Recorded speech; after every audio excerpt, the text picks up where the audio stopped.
ഈ അനുസ്മരണ സമ്മേളനത്തിൻ്റെ അധ്യക്ഷനും എൻ്റെ സുഹൃത്തുമായ ശ്രീ MP ശ്രേയാംസ് കുമാർ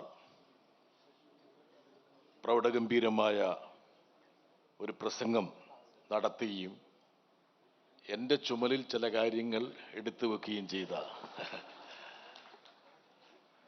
നമ്മുടെ പ്രിയങ്കരനായ കേരള മുഖ്യമന്ത്രി ശ്രീ VD സതീശൻ. പക്ഷെ അദ്ദേഹം ഒന്ന് ഓർക്കണം, താങ്കളെ ഇനി സതീശൻ ഞങ്ങൾക്ക് വിളിക്കാൻ പറ്റില്ല. താങ്കൾ എത്രത്തോളം നിർബന്ധിച്ചാലും ഞങ്ങൾ ബഹുമാനപ്പെട്ട മുഖ്യമന്ത്രി എന്ന് മാത്രമേ വിളിക്കൂ.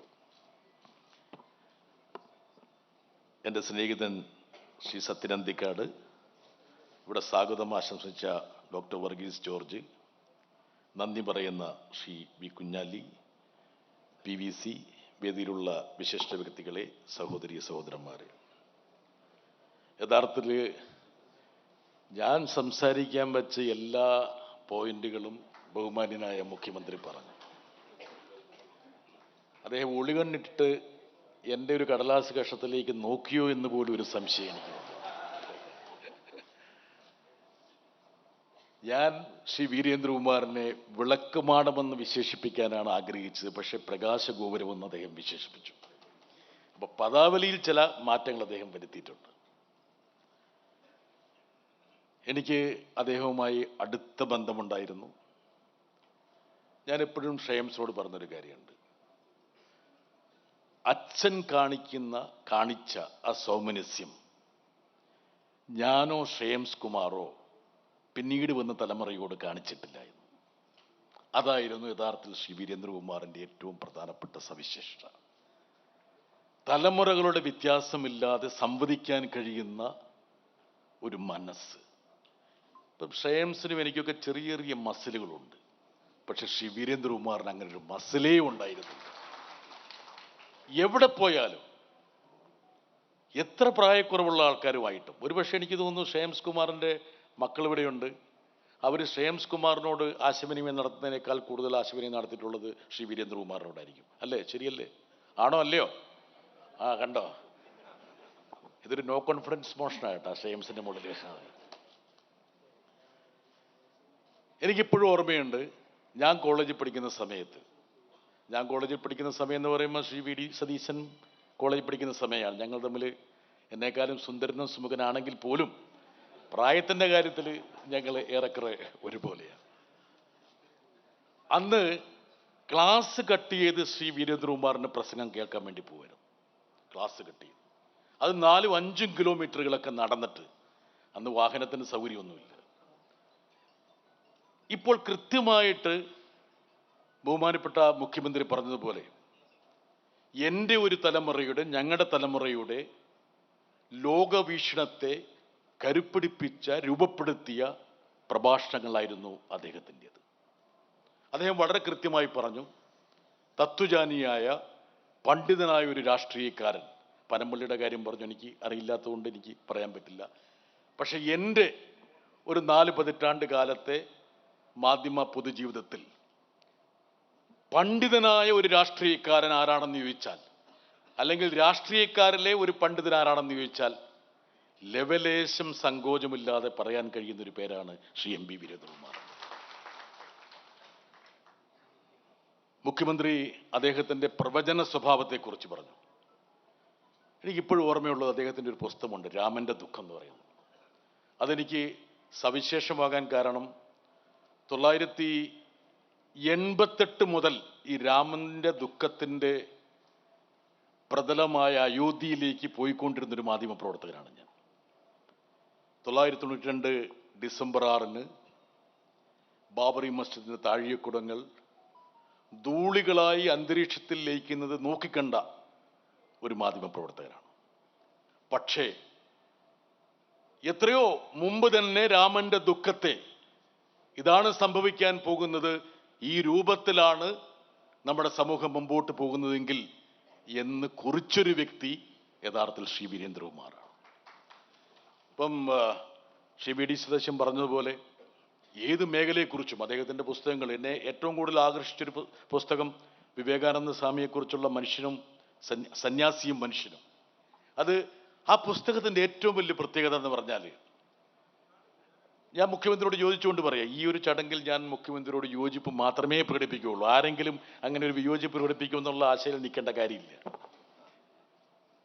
അതായത് വിവേകാനന്ദനെ പോലുള്ള വ്യക്തിത്വങ്ങളെ അപ്രോപ്രിയേറ്റ് ചെയ്യാൻ വേണ്ടി വലതുപക്ഷ വർഗീയ ശക്തികൾ ശ്രമം നടത്തുമ്പോൾ അദ്ദേഹത്തെ കൃത്യമായി ഒരു ചരിത്രകാരനേക്കാൾ ഭംഗിയായി കോറിയിട്ടതാണ് യഥാർത്ഥത്തിൽ വിവേകാനന്ദ സ്വാമി സന്യാസിയും മനുഷ്യനും എന്നുള്ളത്.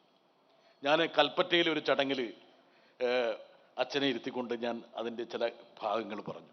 അതിൽ എന്നെ ഏറ്റവും കൂടുതൽ ആകർഷിച്ചത് വിവേകാനന്ദ സ്വാമിയുടെ സഹോദരൻ ഭൂപേന്ദ്രനാഥ് ദത്തെക്കുറിച്ചുള്ള 2 അധ്യായങ്ങൾ. അത് കോൺഗ്രസ്സുകാരനായ മുഖ്യമന്ത്രിക്ക് ഇഷ്ടപ്പെടുമെന്നറിയില്ല. വിപ്ലവകാരിയായ ഭൂപേന്ദ്രനാഥിനെ 2 ചാപ്റ്ററിൽ പരിചയപ്പെടുത്തി. കമ്മ്യൂണിസ്റ്റായ, അങ്ങനെ വിപ്ലവം തലയ്ക്ക് പിടിച്ച് ഭൂപേന്ദ്രനാഥ് മോസ്കോയിൽ പോയി ലെനിനുമായി സംവാദം നടത്തി. അർത്ഥവത്തായ രീതിയിലുള്ള ഒരുപാട് ഇൻഫർമേഷനും നിഗമനങ്ങളും അനുമാനങ്ങളും കോർത്തിണക്കിയ പ്രൗഢഗംഭീരമായ ഒരു ഗ്രന്ഥം.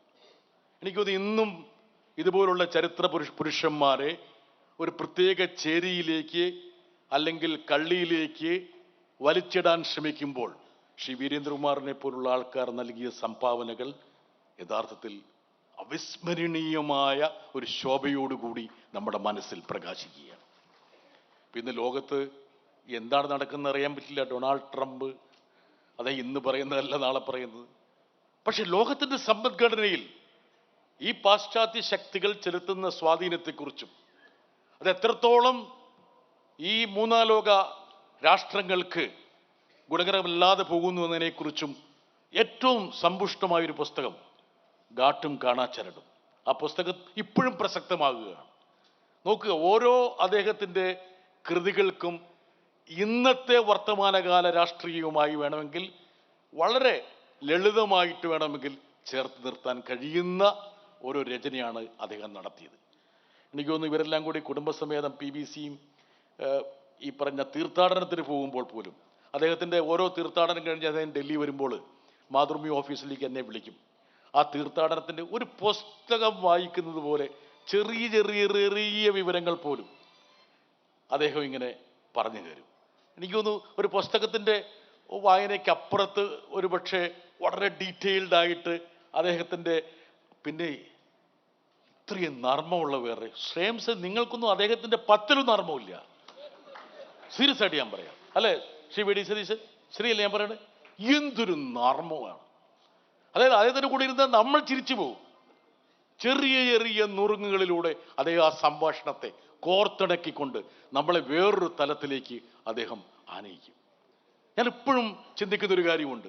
ഇത്രയും മുതിർന്ന ഒരാൾ പല തലമുറകൾക്കപ്പുറത്തേക്ക് പോകാനും വിഹരിക്കാനും കഴിയുന്ന ഒരു സിദ്ധി എന്ന് പറയുന്നത് അസാമാന്യ സിദ്ധിയാണ്.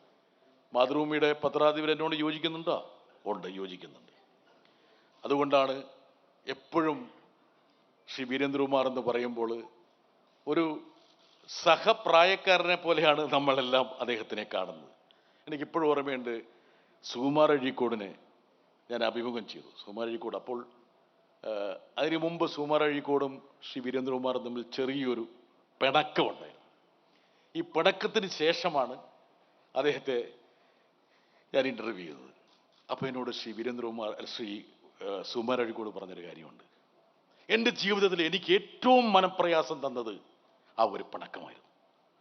എനിക്ക് ഏറ്റവും കൂടുതൽ ആശ്വാസം പ്രദാനം ചെയ്തത് ആ പിണക്കം ഞങ്ങൾ തീർത്തപ്പോഴായിരുന്നു.